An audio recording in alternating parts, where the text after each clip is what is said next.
Bien, tiene la palabra por parte de Ciudad Unida Cristina Pontón para defender la propuesta. Sí, buenas tardes otra vez.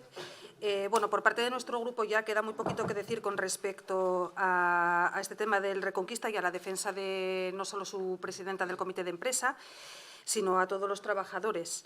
Hoy toca dar un paso al frente como corporación y exigirle al Gobierno autonómico que intervenga y asuma sus responsabilidades como parte gestora y no como mediador. La solución del problema pasa única y exclusivamente por la recuperación de la gestión del hotel por parte del Principado. Quien no asuma esto prefiere seguir mirando hacia otro lado mientras la situación se agrava. Se vulneran los derechos laborales, se practica la persecución sindical y se liquida la calidad de un servicio que un día el hotel llegó a tener. Por cierto, cuando la gestión era fundamentalmente pública.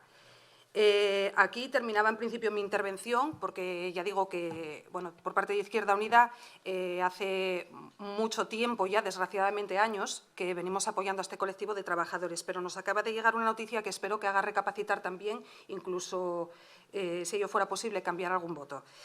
Después del cierre de la cafetería, de la mecanización del aparcamiento, lo cual supone la pérdida de puestos de trabajo, la externalización de la lavandería, en un paso más, se acaba de externalizar el Departamento de Administración.